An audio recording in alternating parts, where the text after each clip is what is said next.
এটা আর তোকে দেখতে হতো না। I am sure about that. আজ রাতে না ওই কুসুম সরকারকে আমি শেষ করে দেবো। আর আর কাঁচা খেলবো না, আমি শেষ করে দেবো। আমি তোকে আমি কথা দিচ্ছি মেঘা। রাইট, আবার কিছুটা ভেবে ফেলেছিস তো? শোন, আমি তোকে আবার অ্যাডভাইস দিচ্ছি যে তুই এবার পাটা সামলে থাক। হ্যাঁ মেঘা, কুসুম বারবার আমার হাত থেকে ফসকে বেরিয়ে যাচ্ছে। আর সেদিন রাতে হসপিটালে কুসুম একা আছে, আর তার জন্য ওকে মেরে ফেলার চান্সটা, সুযোগটা আমি হারাতে চাইনি। আরে বাবা, ইন ফিউচার তুই আরো সুযোগ পেতিস, এটা নয় যেটা লাস্ট সুযোগ ছিল তোর কাছে। আমি জানি না তুই এত অধৈর্য হলে কি করে আমাদের এই মিশনটা সাকসেসফুল করবি। মেঘা, মাঝে আমি ভুল করেছি, তার জন্য এত কথা শোনানোর তো কোনো প্রয়োজন নেই, তাই না?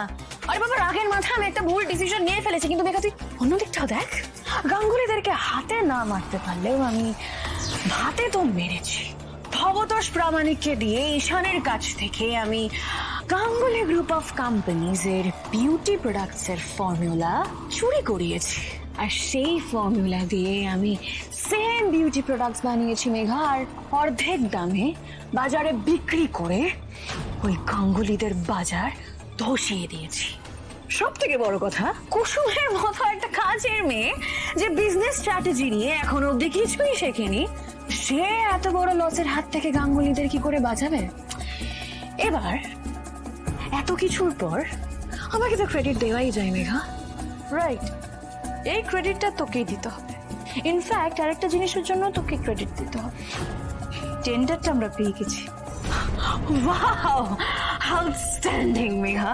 বাইরে থেকেই আমি একটার পর একটা আঘাত করে ওদেরকে ধ্বংস করে দেবো, আর তুই ওদের মধ্যে থেকেই ওদেরকে কুড়ে কুড়ে খাবি Megha. We will finish them. Of course we will. টেন্ডারটা না পেয়ে আয়ুষের যা অবস্থা হয়েছিল না, নিজের চোখে যদি দেখতেই রে। আয়ুষ তো এমন ভেঙে পড়েছিল যেন ছাদ থেকে লাফ দিয়ে মরেই যাবে এখন। কিন্তু কিন্তু কিন্তু এই টেন্ডারটা না পাওয়ার পর যার ওপর সব থেকে বেশি এফেক্ট হবার কথা ছিল, সেই ইন্দ্রাণী গাঙ্গুলি গ্রুপ তাপত্তাভি নেই। স্ট্রেঞ্জ। স্ট্রেঞ্জ তো বটেই, কিন্তু হ্যাঁ, গাঙ্গুলি গ্রুপ অফ কোম্পানিজ নতুন প্যাকেজিং আর পোস্টার লঞ্চ করছে। গোটা শহর দেখবে কত বিরাট বড় করে একটা ইভেন্ট করছে গাঙ্গুলি গ্রুপ অফ কোম্পানিজ এই পোস্টার লঞ্চ করার জন্য। এই প্রথম আমরা কোনো টেন্ডার পাইনি ঈশান। আমাদের কিন্তু মার্কেটে পজিশন ধরে রাখতে গেলে একটা গ্র্যান্ড প্রমোশন করতেই হবে, আর এই পুরো বিষয়টা ভালো মতো কুসুমকে ব্রিফ করতে হবে, বুঝতে পেরেছিস? হ্যাঁ, আর ওখানে গিয়ে কুসুমকে একটা স্পিচ দিতে হবে যাতে আমাদের কোম্পানির উপর লোকেদের একটা আস্থা থাকে।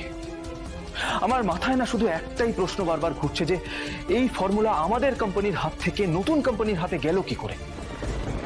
আমি তো এই ফর্মুলাটা আমার নিজের ল্যাপটপে একদম একটা সিক্রেট এনক্রিপ্টেড ফোল্ডার হিসেবে রেখেছিলাম, তারপরেও মানে তুই কোনো ডিজিটাল ফোল্ডারে রেখেছিলি যেটা হাইলি সিকিউরড, মানে প্রপার পাসওয়ার্ড ছাড়াও তো খুলবে না, তাই? একদমই তাই ঈশান, একদমই তাই। আই এম শিওর এই কাজটা আমাদের পরিবারের কেউই করেছে। এ বিষয়ে তোর কি মনে হয়? আমার আমার আমার মনে হয় তুই যেটা বলছিস সেটাই ঠিক। ঈশান, এরকম লিমিটেড অ্যাক্সেস থাকার পরেও যখন এই ফর্মুলা বাড়ির বাইরে গেছে, তার মানে আমাদের পরিবারের মধ্যেই কেউ ঘর শত্রু বিভীষণ হিসেবে রয়েছে। ব্র্যান্ড অ্যাম্বাসেডরের পর তুমি কেন ছেড়ে দিতে চাও কুসুম? রাতুল বারণ করেছে?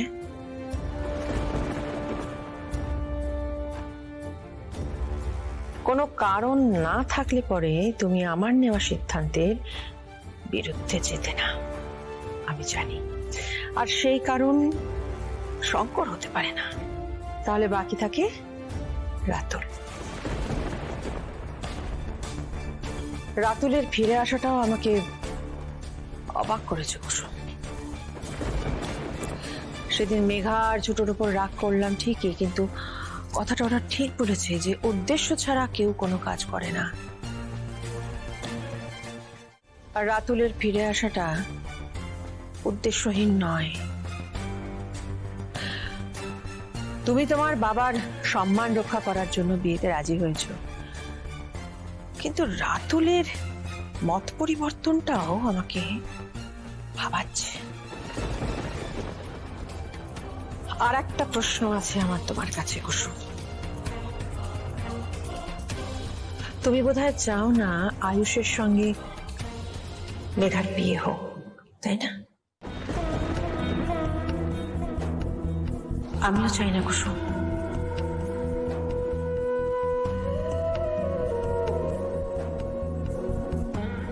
কি ভাবছো কুসুম? আমি নিজে যাকে পছন্দ করেছি তার সঙ্গে আমি নিজেই আবার আমার ছেলের বিয়ে দিতে চাইছি না। কেন চাইছি না? তাই তো কারণ আছে কুসুম, কারণ আছে। তোমাকে আমি সব বলবো, শুধু তোমাকে কথা দিতে হবে তুমি তুমি আমার পাশে থাকবে। শ্বাস কখনো দেহকে ছেড়ে যেতে পারে? পারে না। পারে কুসুম। যখন মানুষ মরে যায় তখন তার শ্বাস তাকে ছেড়ে চলে যায়।